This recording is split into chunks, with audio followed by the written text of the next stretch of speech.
bem-vindos, bem-vindas, tudo bem? Quais as prioridades em termos de projetos no Congresso neste ano para os produtores rurais? Pessoal, eu já adianto que a pauta está carregada de assuntos importantes, estratégicos para o agro, hein? Seguro rural, crédito, frete. Bem, para nos ajudar a entender esses desafios, convidamos o presidente da Frente Parlamentar da Agropecuária, FPA, o deputado Pedro Lupion. Ouça o Agro, o podcast do Sistema CNA-Senar. Venha com a gente e fique por dentro de tudo o que acontece no mundo do agro. Não esqueça de se inscrever no nosso canal do YouTube, no Spotify ou no seu tocador de podcast favorito. Deputado, privilégio tê-lo aqui, tudo bem? Bem-vindo. E eu que agradeço, obrigado pela oportunidade. 2026, um ano, convenhamos, para lá de agitado.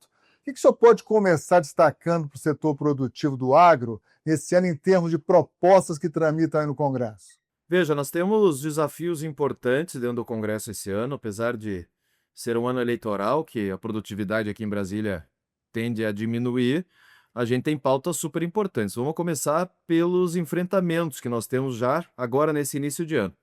Vetos que foram apostos em questões extremamente delicadas do nosso setor, pontos importantes de temas importantes do nosso setor e que a gente precisa derrubar. Vamos lá. Regularização fundiária de imóveis em fronteira, algo que a gente teve uma votação expressiva, importante para o homem do campo, do Rio Grande do Sul ao Amapá, todo mundo que está a 150 quilômetros de fronteira internacional precisa dessa regularização. Houve veto, a gente precisa derrubar esses vetos. O contingenciamento de seguro rural na LDO, isso é um problema seríssimo em que a gente já não teve em 2025 nenhum real, vou repetir. Nós não tivemos em 2025 nenhum real de seguro rural, de subvenção de seguro rural por parte do governo federal.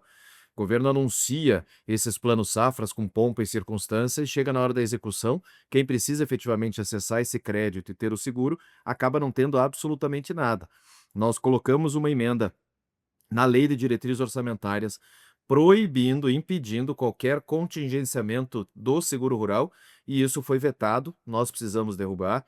Como também colocamos orçamento extra para a Embrapa, que também foi vetado, a gente precisa derrubar esse veto, e também na extensão rural e na pesquisa agropecuária. São temas que a gente precisa derrubar de vetos na Lei de Diretrizes Orçamentárias, além da questão da faixa de fronteira, além da questão de vetos em CBIOS, que a gente precisa ainda conseguir administrar nessas sessões do Congresso, a próxima data que tiver uma sessão do Congresso para a gente trabalhar esse tema, e outros temas que nós estamos buscando soluções hoje, como, por exemplo, a Lei de Proteção de Cultivares, temas importantes como a questão da tabela de frete, em que a gente precisa fazer esse enfrentamento. Nós estamos falando em praticamente 4 vezes o valor do frete na última safra, isso impede qualquer planilha de custo, ou seja, inviabiliza qualquer tipo de produção e aumenta muito o custo para o produtor.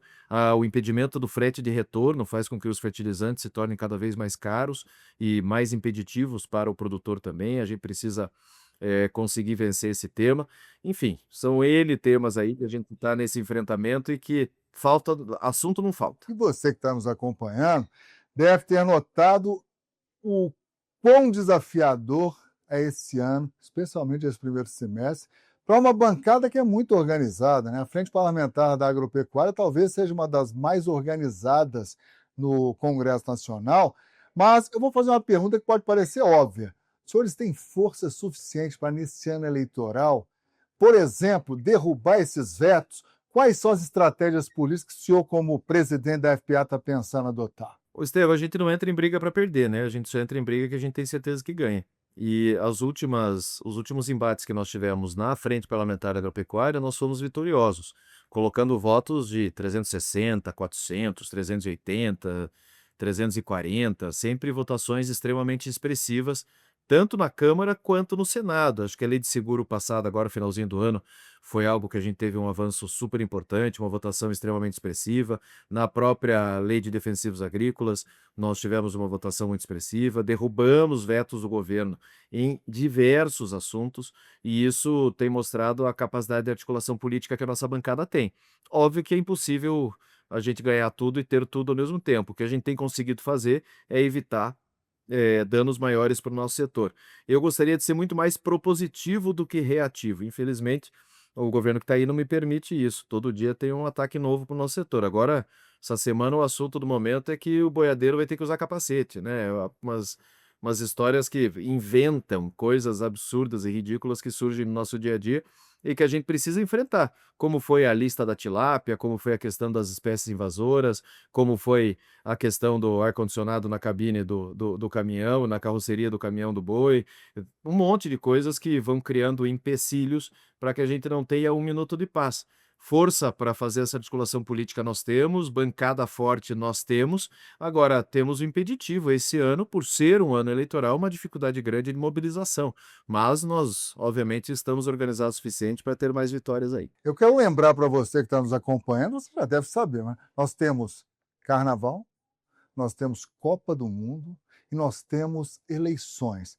Provavelmente o segundo semestre deve esvaziar bastante os plenários da Câmara e do Senado por razões óbvias. Voltando ao seguro rural, na sua visão, o senhor é um parlamentar muito experiente, tanto que lidera a FPA. Na sua opinião, falta sensibilidade política, por exemplo, ao governo, ao Ministério da Agricultura, ao lidar com um tema tão sensível? Houve catástrofes climáticas, Rio Grande do Sul é um clássico exemplo, outras regiões, para preservar o seguro rural, deputado? Eu acho que não é sensibilidade o que falta é compromisso com o setor e responsabilidade com o produtor.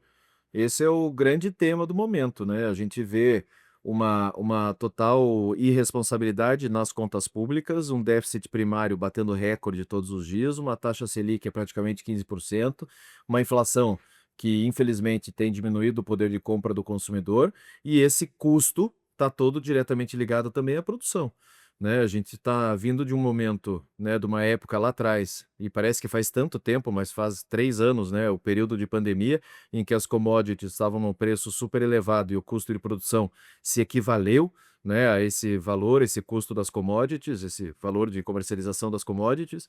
As commodities despencaram e o custo de produção permaneceu alto. Ainda tivemos problemas de intempéries climáticas e crises grandes no setor. Vamos destacar a questão do Rio Grande do Sul, em que a gente precisava ter um sistema de seguro eficiente para que funcionasse num socorro imediato para as vítimas dessas intempéries. E justamente é o que a gente não tem.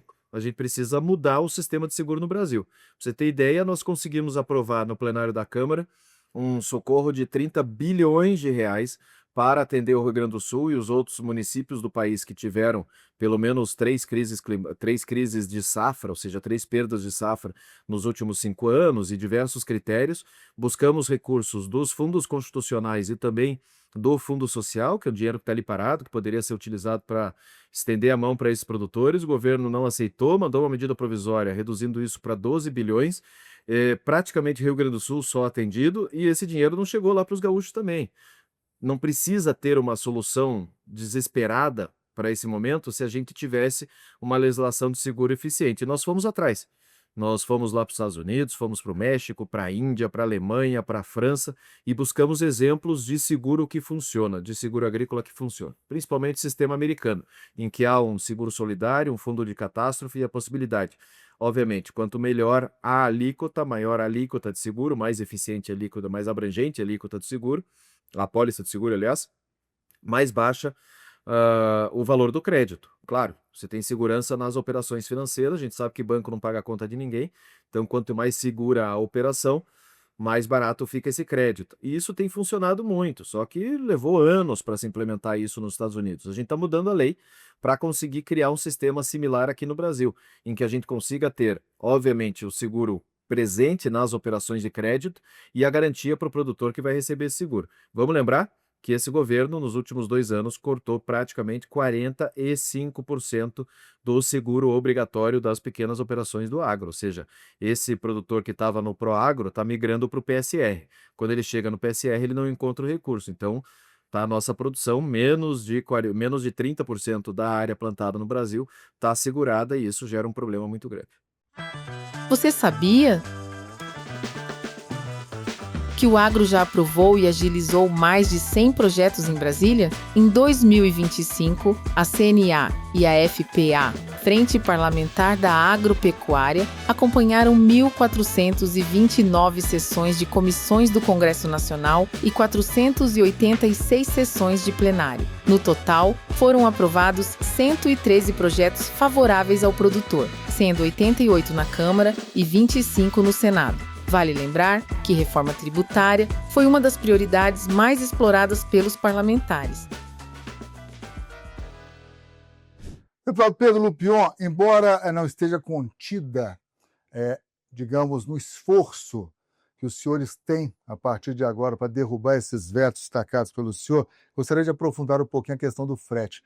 Há quanto tempo nós estamos falando essa questão do frete? E, obviamente, encarece a produção, encarece o preço para nós, consumidores finais. Como é que está essa questão? Quais as chances dos senhores terem sucesso num projeto que deixe, digamos, mais racional o frete num país que, felizmente ou infelizmente, adotou o modelo rodoviário? Veja, Estevão, essa questão do tabelamento de frete surgiu quando daquela paralisação dos caminhoneiros lá no governo Michel Temer, se eu não me engano, em que houve uma grande mobilização do Congresso em relação a isso. Infelizmente, a política brasileira, a sociedade brasileira é muito reativa de momento, né? Os temas vêm e agora começa-se modalização e correr atrás das coisas e tal. Isso acontece nos mais diversos setores. Foi uma questão de momento em que naquele ponto, naquele momento, parecia uma solução para esse problema. E está provado que ela não é uma solução, está provado que, na verdade, está encarecendo e para o próprio freteiro, para o próprio caminhoneiro, para o próprio transportador, está ruim, porque ele está perdendo oportunidade de negócio, está perdendo oportunidade de ter novas cargas e novos fretes. Isso faz com que diminua a pujança do setor e a agilidade do setor. A gente precisa sentar na mesa e negociar de novo. Óbvio que a gente não vai simplesmente canetear, mudar a legislação para evitar, inclusive, novas paralisações, evitar problemas com os transportadores, mas a gente precisa encontrar um caminho. Encontrar um caminho para poder fazer o frete de retorno, encontrar um caminho para conseguir baratear esses custos e, principalmente, garantir, num país que escolheu o modal rodoviário, a gente conseguir ter eficiência no transporte e na logística da produção. Eu não posso deixar nesse bate-papo com o senhor destacar a reforma tributária, que é um tema muito caro, preocupante para o segmento. E, recentemente, o governo anunciou um pacote, né, de quase 3 bilhões de reais, envolvendo desapropriação, por exemplo, de imóveis rurais em São Paulo, Mato Grosso, Minas Gerais e Rio Grande do Sul, além da criação de 10 novos assentamentos no Pará, Paraíba, Goiás e Sergipe. Esses projetos que aumentam, por exemplo, as penas para quem invadir terras, como é que estão no Congresso hoje? Os senhores estão Veja, a preocupados? questão de reforma agrária é uma questão que a gente precisa sempre deixar muito claros os pontos de vista que nós temos em relação a esse problema.